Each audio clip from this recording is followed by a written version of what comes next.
इसलिए तो अनुष्ठान आदि के माध्यम से करवा करके, अन्य के माध्यम से, तो मनुष्यों के मध्य में ब्राह्मण में आहुति डाल करके अथवा दान पुण्य आदि दे करके उस ब्राह्मण के द्वारा यज्ञ आदि करा करके साधक उस फल की प्राप्ति कर लेता है। तो देवताओं के मध्य में अग्नि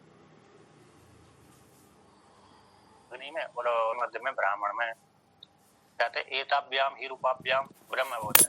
इन दोनों रूपों से, किन रूपों से? ब्राह्मण रूप से, मनुष्य में ब्राह्मण रूप से, देवताओं के मध्य में अग्नि रूप से, इन दोनों रूप से वह ब्रह्म उत्पन्न हुआ था। ये दोनों कैसे?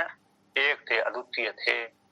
इस प्रकार से एक कर्म को करने वाला करता है, एक कर्म का अधिकरण, कर्म और कर्ता के अधिकरण रूप से ये उत्पन्न हुए। अतः ब्राह्मण के द्वारा कर्म कराते हैं और कर्म कहाँ करेंगे? आहुति आदि कहाँ डालेंगे? तो अग्नि में डालेंगे। तो कर्म का आधार और कर्ता रूप अधिकरण रूप से, कर्म के अधिकरण रूप से और कर्ता के कर्ता रूप से यह जो सृष्टा ब्रह्म साक्षात ब्रह्म हो गया था। इन दोनों से, ब्राह्मण और अग्नि के रूप से ही जो कैसे इस प्रकार से ब्रह्म उत्पन्न हुआ था। इस संपूर्ण जगत को सृष्टा करने वाला है वह ब्रह्म किस रूप से उत्पन्न हुआ? किस रूप से उत्पन्न हुआ? तो ब्राह्मण रूप से और अग्नि रूप से। ठीक है ना? तो इस प्रकार से तो आता कोई भी व्यक्ति लोक विशेष फल की इच्छा करता है, तो लोक विशेष फल की इच्छा करता है तो अग्नि में आहुति डालकर कर लेता है। वो किसी लौकिक फल की प्राप्ति करना चाहता है, अन्य ऐश्वर्य आदि संपत्ति आदि की प्राप्ति करना चाहता है, तो ब्राह्मण से अनुष्ठान आदि करवा करके उस फल की प्राप्ति कर लेता है। अब यहाँ पर आगे वर्णन करते हैं अतयो हा वाह अस्मात् लोकात् शम लोकम अदृष्टा प्रयति। कहते इसके अंतर अब यहाँ पर तो जो लोक विशेष है, देवताओं के मध्य में लोक को इच्छा करता है तो वो सगुण लोक है ना? तो सगुण लोक फल की प्राप्ति कर लेता है। किंतु इसके अंतर जो कोई भी साधक है यो हा वही ऐतिहासिक दूतक निश्चित रूप से इसके अंतर कहते हैं जो कोई भी व्यक्ति अस्मात् लोकात्, इस शरीर से, अस्मात् लोकात्, लोकात् कहते हैं यहाँ पर ध्येय हो गए, इस शरीर से स्वयं लोकम अदृष्टा, तो स्वयं का जो लोक है यानी आत्मलोक, पहला जो देवेशु देवेशु लोकम इच्छन्ते, यहाँ पर तो लोक विशेष है, किंतु आगे का स्वयं लोकम ये शब्द आया, ये लोक यहाँ पर परमात्मा का वाचक है। तो स्वयं लोकम ये स्वयं शब्द का विशेषण है लोकम, इसलिए स्वलोक को यानी आत्मलोक को अदृष्टवा न जान करके प्रति, यदि व्यक्ति मर जाता है, यो प्रति यानी जो व्यक्ति मर जाता है किसको? इस शरीर से, अस्मात् देहात्, इस देश से मर करके दूसरे लोक में जाता है। कहते हैं यहाँ पर जहाँ से इस शरीर से मर करके जब जाता है तो कहते हैं स्वयं लोकम अदृष्टवा,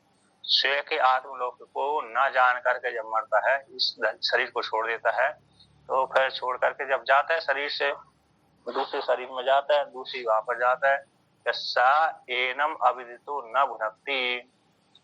तो यहाँ पर कहते हैं स्वयं लोकम अदृष्टवा यानी मैं ब्रह्म हूँ, निर्विशेष ब्रह्म हूँ, कूटस्थ हूँ इत्यादि, हम ब्रह्मास्मि, मैं ब्रह्म, इस प्रकार से लोक को न जान करके, मैं देवदत्त हूँ, यज्ञदत्त हूँ, ये तो जानता है, मैं स्त्री हूँ, मैं पुरुष हूँ इत्यादि तो जान करके मर जाता है, किंतु मैं निर्विशेष ब्रह्म हूँ, कूटस्थ हूँ, निर्वय हूँ, इस प्रकार से नहीं जान करके, न जान करके मरता है और इस शरीर को छोड़ करके जाता है।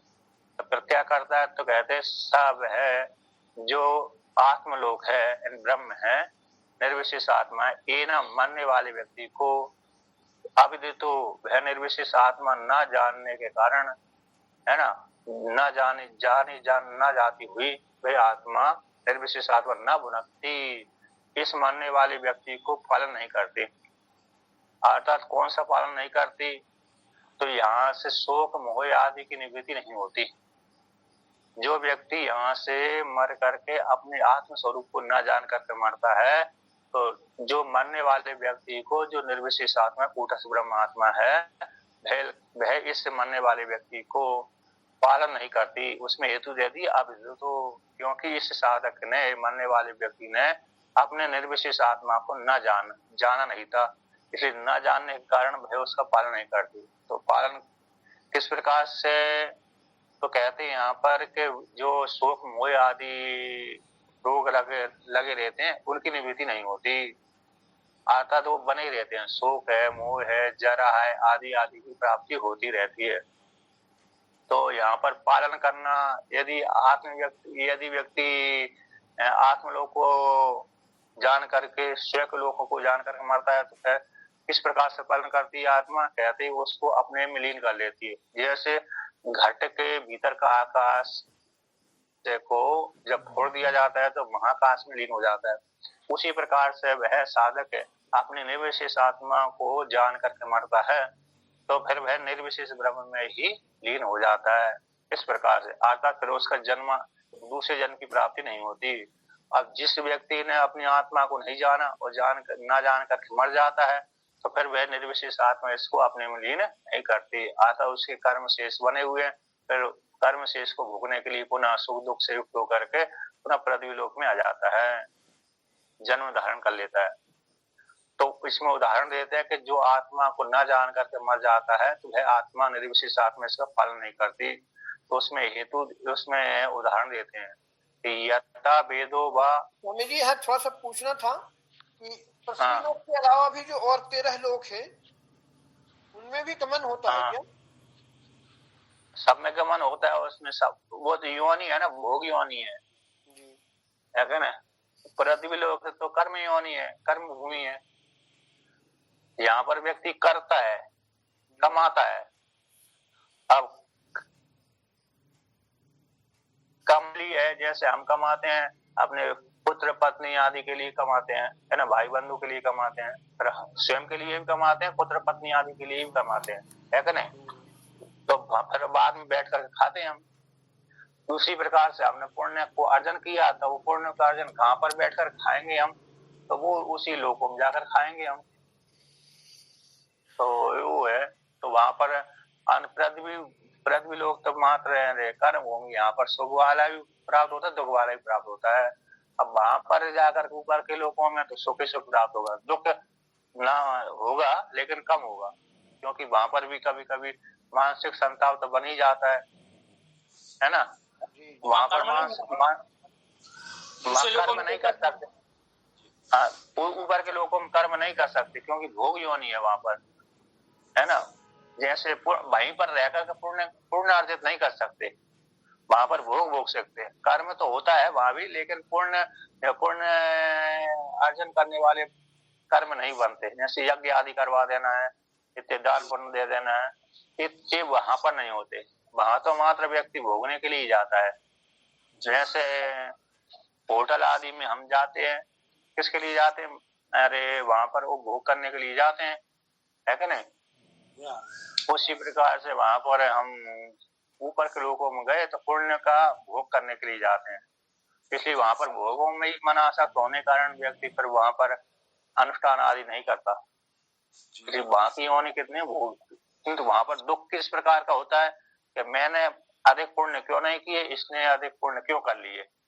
जैसे ईर्ष्या है ना, ईर्ष्या बनी रहती है लोगों को, ईर्ष्या की समाप्ति नहीं होती। जैसे पृथ्वी लोक में भी तो ईर्ष्या बनी रहती है, पड़ोसी ने खूब धन अर्जन कर लिया तो व्यक्ति को ईर्ष्या हो जाती, देखो इसने तो बहुत धन का अर्जन कर लिया और मेरे को तो कुछ भी नहीं प्राप्त हुआ। अथवा दूसरा व्यक्ति कहता है जो बड़ा वाला व्यक्ति है ये मेरे समान न हो, ऐसा भी इच्छा कर देता है, करता है नहीं करता।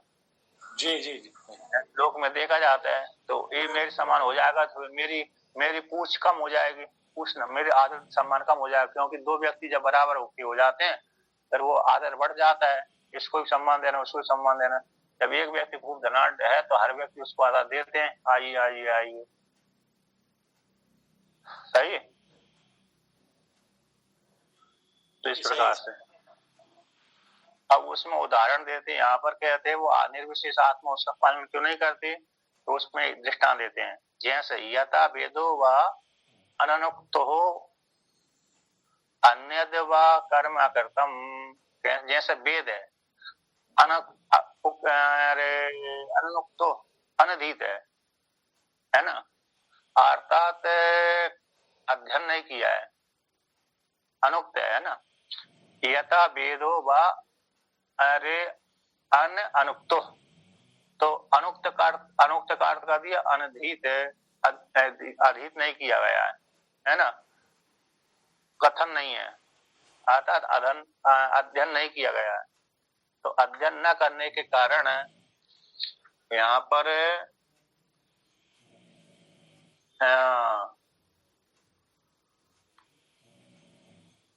अच्छा यहाँ पर अनुक्त है, हाँ वे अनुक्त अनुक्त अनुक्त, तो अनुक्त है।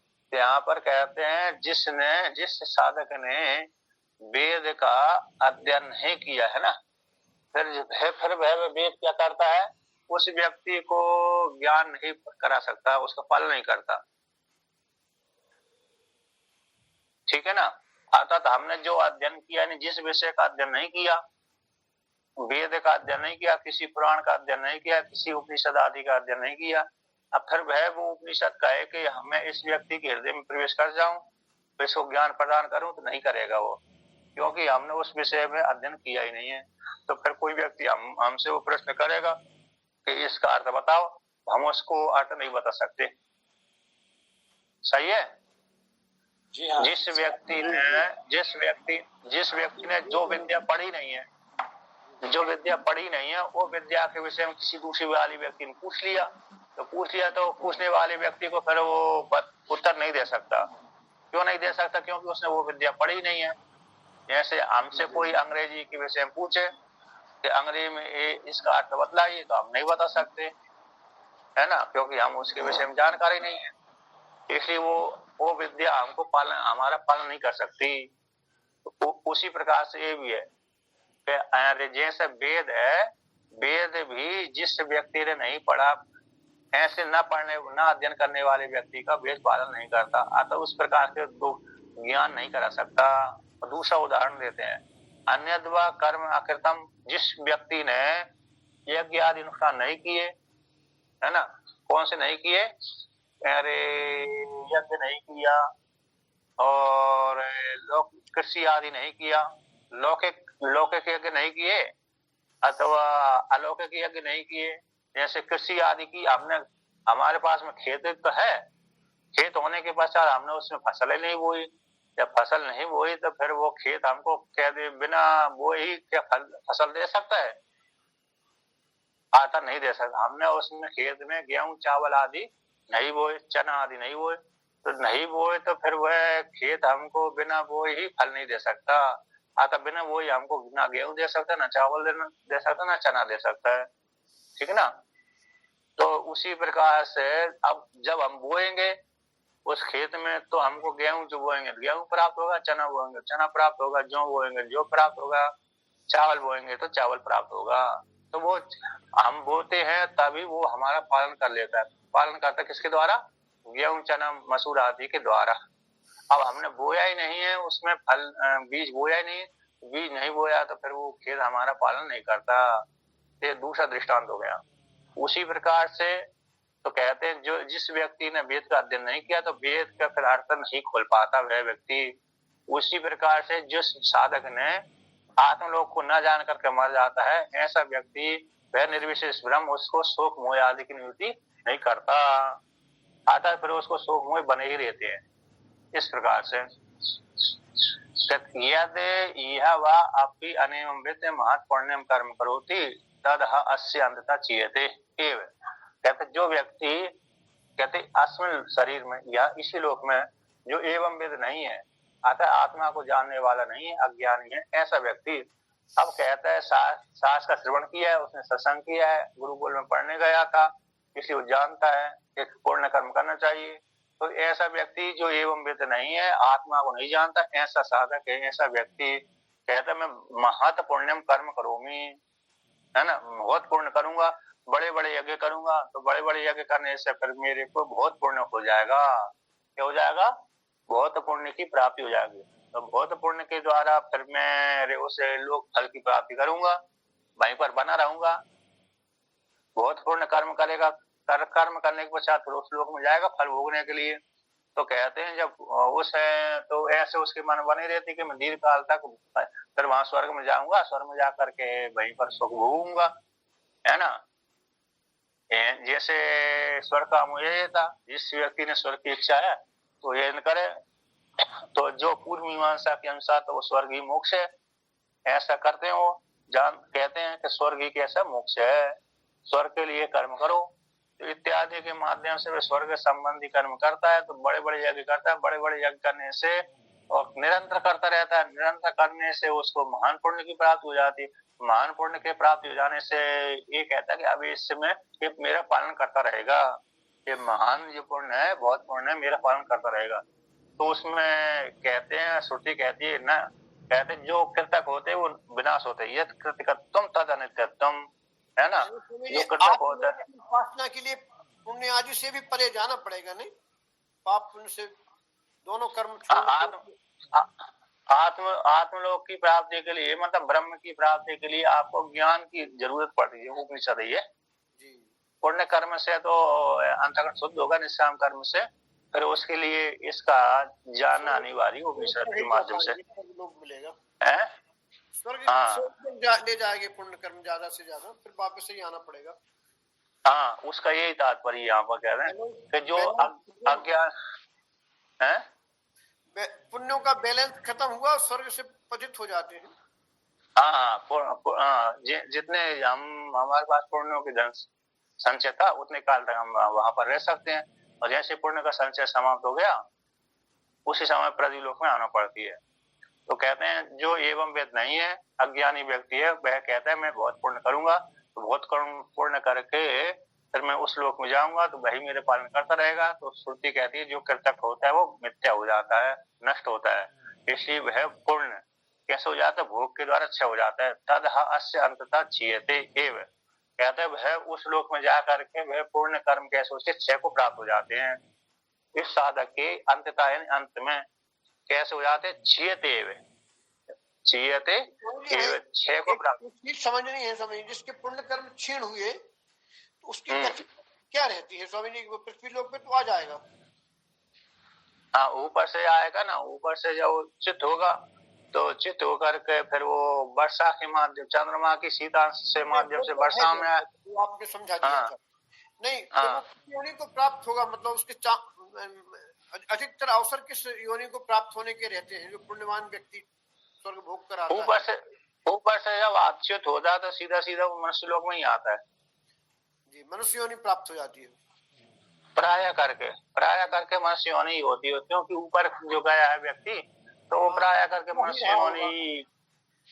योनि ही उसको प्राप्त हो। कभी कभी जानवर भी बन जाता है, कभी कभी जैसे निर्ग राजा हुए ना, निर्ग राजा को सु में उनको पाप वाला फल उनको भोगना पड़ा।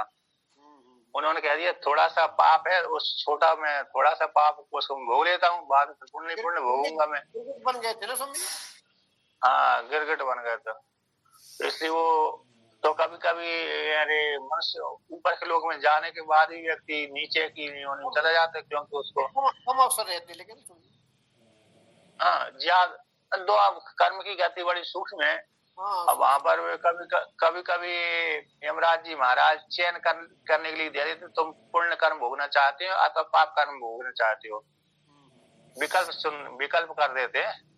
क्योंकि निर्ग राजा के विषय में विकल्प ही तो किया था उन्होंने, चाहे तो पहले पुण्य कर्म का फल भोगो, चाहे बाद में अरे सुख का भोग। अब जो बलि बना था ना, बलि के विषय में भी ऐसा ही है।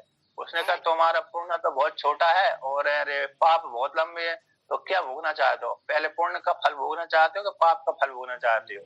उसने कहा छोटा सा पुण्य है, उसी को फल भोग लेता हूँ, वो दे दो मेरे को, बाद में तो पाप ही पाप भोगनी पड़ेगी। अब उसने छोटे में अरे फल, छोटा पुण्य का फल था, उसको भोग लिया। उसी में उस काल में थोड़े देर के लिए इंद्र राजा बन गया था, वो इंद्र का सिंहासन प्राप्त हो गया, उसी में उसने दान कर दिया। भी कोई बहुत बड़ी बात नहीं है क्यों स्वामी जी? सही सिद्ध होता। हाँ, कोई ऐसा कर्म था उसमें जो कर्म अचानक अरे उस कर्म का फल अरे इंद्र गद्दी प्राप्त हो गई थोड़ी देर के लिए, है ना। तो उसी में उसने दान कर दिया सारी स्वर्ग संपत्ति। उसी में फिर जीते जा रहे थे तो कहा कि ये पहले इंद्र हो चुके हैं। हाँ, किसी कहानी में ये कृष्ण भगवान को लेकर के है, माया को लेकर के, माया मोह को लेकर के, माया रूप जो माया मोह है, ये मुश्किल से छोटी जा रही है। यानी ऊंचे लोकों में जाने के पश्चात ही व्यक्ति इस माया मोह में पड़ ही जाता है। यानी स्त्री पुरुष का जो राग है वो बना ही रहता है, माया मोह को इसी को लेकर के थे। यानी स्त्री पुरुष का राग ना हो तो व्यक्ति को सारे सब कोई जगत फिर खिंचाव करेगा ही नहीं विशेष रूप से। तो इस प्रकार से तो वहां पर जो मोह को लेकर के वर्णन आया है, मोह जब समाप्त हो जाता है तो ना स्त्री की ना तो किसी का चिंतन करता है, ना करती है, इत्यादि हो जाता है। तो वहां पर कृष्ण भगवान ने शायद उपदेश किया था, किसी को समझाया था। तो कहते हैं, अब आगे कहते हैं कि जिस व्यक्ति ने अज्ञानी व्यक्ति है कि मैं कर्म करूंगा, बहुत कर्म करूंगा तो ये कर्म मेरे को पालन करेंगे, अर्थात हमेशा बना रहूंगा, स्वर्ग में बना रहूंगा, ऐसा करके बहुत पुण्य करता है। तो कहते हैं ऐसी श्रुति कहती है उसके विषय में, कहती है कि वह उसके कर्म के सारे भोगने के पश्चात क्षय को प्राप्त हो जाते हैं, अर्थात पुनः उसको पृथ्वी लोक में आना ही पड़ता है। तो इसका ऊपर की श्रुति है ना कि जो व्यक्ति अपने आत्म स्वरूप को न जान करके, आत्मलोक को न जान करके मर जाता है, ऐसे व्यक्ति के कर्म कैसे क्षय को प्राप्त हो जाते हैं, अर्थात वह उस आत्मा उसका पालन नहीं करती। पालन यही नहीं करती क्योंकि उसने आत्मा को जाना नहीं, जब नहीं जाना तो फिर प्रतिलोक में आ जाता है पुनः, और शोक मोह आदि से रक्षा नहीं करती, अर्थात शोक मोह आदि बने उसके रहते ही हैं। अब कहते हैं आत्मानम एवं लोकम उपासिता, आत्मरूप लोक हो जाते हैं ना स्वामी जी, है आत्मज्ञानी के पुण्य कर्म भी क्षय हो जाते हैं। आत्मज्ञानी के तो पुण्य कर्म होते ही नहीं है। जो आत्मज्ञानी हो गया, ज्ञान होने के बाद पुण्य कर्म, उस पाप वाले कर्म बनते नहीं है, और जो पहले ज्ञान होने से पहले थे वो पुण्य कर्म, पाप वाले कर्म सारे ज्ञान भी क्षय हो जाते हैं। हाँ, वो ज्ञान रूप अग्नि के द्वारा नष्ट जल जाते ना, भस्मसात पूर्ति, ज्ञान अग्नि दग्ध कर्मणि भस्मसात पूर्ति जो ना। तो इसलिए ज्ञान के तो पाप पूर्ण जो संचित वाले थे वो अरे ज्ञान रूप अग्नि के द्वारा दग्ध हो जाते हैं, किंतु क्रियमाण कर्म उसको प्राप्त नहीं होते, और प्रारब्ध कर्म तो भोग के द्वारा ही क्षय होते हैं, ऐसा वर्णन किया था, है ना। तो प्रारब्ध कर्म है तो वो तो उसके प्रारब्ध कर्मों से ही उसको शरीर की शरीर रूप फल की एक ही जन्म के बसते होंगे। जिस मनुष्य देह में आत्मज्ञान हो गया उसका प्रारब्ध शेष रहा, उसी देह में भोग लेगा वो सारा प्रारब्ध ना, कि फिर और कोई देह भी दोबारा करेगा क्या? तो उसी शरीर में प्राय करके भोग लेता है। कभी कभी ऐसा होता है उसके एक दो योनि और ज्यादा प्राप्त हो जाती है, वो प्रारब्ध लंबा वाला। जैसे जड़ भरत को, यद्यपि जड़ भरत राजा भरत को भरत राजा के रहते ज्ञान हो गया था, और किंतु ज्ञान होने से पहले उनका प्रारब्ध बन चुका था दो योनि को और का, इसलिए उनको मृग योनि और जड़ भरत के रूप में जन्म लेना पड़ा, है ना। क्योंकि राजा भरत के रूप में रहते जब उन्होंने संन्यास ले लिया, मतलब अरे राज का त्याग कर दिया, गंडकी नदी किनारे नेपाल में जाकर के, गंडकी नदी किनारे जाकर के उन्होंने आराधना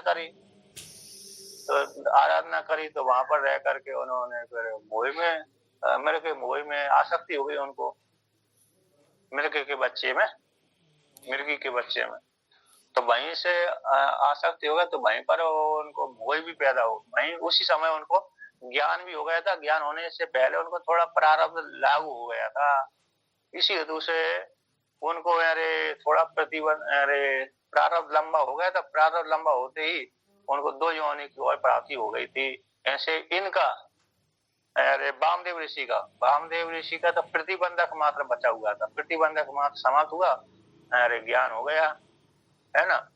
अतः उनका तो गर्भ में एक प्रतिबंधक समाप्त, गर्भ में जाकर के उनको ज्ञान हो गया था, गर्भवास का प्रतिबंधक बचा हुआ था। तो जैसे गर्भ में प्रवेश करने के बाद 7-8 महीना में जो बालक बोलने लगता है गर्भ में, तो उसी जैसे 5-6 महीने तक चेतना नहीं आती, मतलब चेतना तो प्राण तो रहते हैं लेकिन इंद्रिय काम नहीं करती, तो 7वें महीने में जाकर के इंद्रिय सारी का सक्षम हो जाती, बन जाती है ना। 7 से 8 और 9 2 महीने तक वो जीवात्मा को सुख दुख का पूरा भान होता है। उसमें उस काल में गर्भ में रहकर के उसको जन्म जन्मांतरों की स्मृति बन जाती है कि मैंने इस जन्म ये कर्म किया था, उस जन्म ये कर्म किया था। तो 2 महीना तक वो वहीं पर भोग भोगता है, यानी कष्ट वाले भोग भोगता है जीवात्मा। तो वो जैसे उनको चेतना जागृत हुई उस समय उनको ज्ञान हो गया, तो प्रतिबंधक समाप्त हो गया। तो उनको तो एक प्रतिबंधक था वामदेव ऋषि का, अन्य का भी है। ऐसे ही अष्टावक्र मुनि का, अष्टावक्र मुनि तो जन्म से ही ज्ञानी थे, ठीक है ना, गर्भ में ही उनको ज्ञान हो गया था। क्योंकि उन्होंने गर्भ में ज्ञान नहीं होता तो अपने पिता को टोकते कैसे अष्टावक्र मुनि, इसलिए उन्होंने टोक दिया था। तो कहोड़ ऋषि, उनको स्वामी जी ज्ञान नहीं था क्या? उनको आत्मज्ञान नहीं हुआ था कहोड़ ऋषि को? नहीं, अरे आत्मज्ञान नहीं भी हुआ होगा, लेकिन वो थे तो बड़े विद्वान, है ना। मतलब ज्यादा ग्रह में लात मार देना इस टाइप से जो है किसमें वो पत्नी को मतलब अष्टावक्र गर्भ में पिता को गलतियां बता दी थी ना उनने। हाँ, पिता की गलती बताई थी, अष्टावक्र मुनि ने बताई थी वो तो। हाँ, तो उनको क्रोध आ गया था कि अभी से ऐसा कर रहा पैदा होगा, तो उन्होंने अपनी पत्नी के पेट में लात मार दी थी, तो वो आज जगह से टेढ़े पैदा हुए थे फिर। नहीं, लात नहीं मारी, लात का नहीं है जी, काय का पात प्रयार नहीं है, और तो उन्होंने श्राप दे दिया था। जी, तूने मेरे को 8 बार पैदा होने से पहले 8 बार मेरी गलती निकाल दिया, तो इतने अभी इतने ऐसे बाद में जब पैदा हो जाएगा कितनी गलती निकालेगा। क्रोध आ गया थोड़ा, तो उन्होंने श्राप दिया था। और श्राप के बाद फिर उन्होंने सुंदर भी कर दिया बाद में, जब उनको वो वरुण देवता के पुत्र उसको साक्षात मरा करके नीचे ले जाते थे उसमें पाताल लोक में, तो वहां पर अष्टावक्र मुनि ने सारे ब्राह्मणों को अपने पिता को छुड़ाया था। तो बाद में देखा कि मेरे पुत्र तो बड़ा योग्य है, तो उसने सब छुड़ा दिया ब्राह्मणों को। तो फिर बाद में उन्हीं अष्टावक्र मुनि के पिता ने उनको वरदान भी दे दिया, मेरे कारण तुमको 8 जगह से इधर की प्राप्ति हुई ना, विकलांग की प्राप्ति हो गई, अब तुम सुंदर हो जाओ, ऐसा वरदान भी दे दिया था एक कल्प में जब वरदान दे दी तो सुंदर भी हो गए थे। अब एक कल्प में वो सुंदर नहीं हुए, जिस कल्प में वरदान नहीं दिया होगा, जिस कल्प में वरुण देवता का पुत्र उनको साथ मरा कर नहीं ले गया होगा, उस कल्प में वो जीवन भर अष्टावक्र 8 जगह टेढ़े ही बने रहे। तो किसी कल्प में से इसमें सुंदर भी रहे थे। तो दोनों प्रकार से शास्त्रार्थ हुआ था इनका स्वामी जी, अष्टावक्र जी का।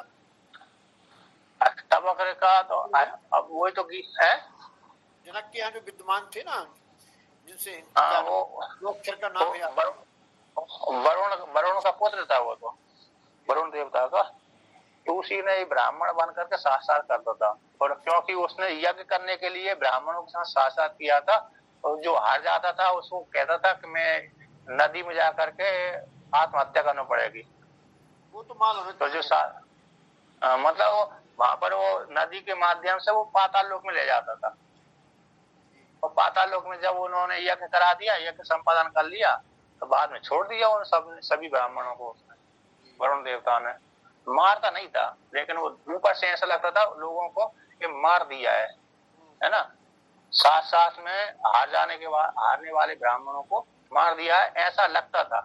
लेकिन वो पाताल लोक में ले जाता था, वहां पर यज्ञ का संपादन करवाता था। वो पहले वो जिन ब्राह्मणों को ले जाता था वो ब्राह्मण लोभी नहीं थे, इसी हेतु से वो बिना जाएंगे नहीं पाताल लोक में प्रति लोग को छोड़ करके, इसी हेतु से जानबूझ कर उसने ऐसा किया था अपने पिता को यज्ञ संपादन करने के लिए। तो देखिए आगे यहाँ पर कहते हैं कि आत्मानम लोकम उपासिता, आत्मलोक की उपासना करना चाहिए। कि सा या आत्मानम लोकम उपासते, कहते जो कोई व्यक्ति आत्मलोक की उपासना करता है ब्रह्म रूप लोक की, है ना, आत्मानम लोकम उपासते मतलब जो साधक ने मैं ब्रह्म हूं इस प्रकार से लोक की उपासना करी है, आत्म स्वरूप को जाना है, ठीक है ना। तो ना हा अस्य कर्म चीयते, तो इस व्यक्ति के कर्म 6 को प्राप्त नहीं होते। जिस साधक ने अपने आत्मा को जान लिया है, जानने के पश्चात फिर उसके कर्म 6 को प्राप्त होते नहीं है, अतः उसके कर्म बनते नहीं है। कर्म बने तब तो 6 को प्राप्त हो, कर्म तो बनते नहीं है। आत्मा को जान लिया कर्म हो जाते हैं ना स्वामी जी। हाँ, कर्म हो जाते हैं, असल वो अपने में कर्म मानते नहीं है। जिस साधक ने अपने आप को जान, हाँ, कर्ता भुक्ता मानते नहीं, जिस साधक ने अपने में आत्मा को जान लिया कि मैं तो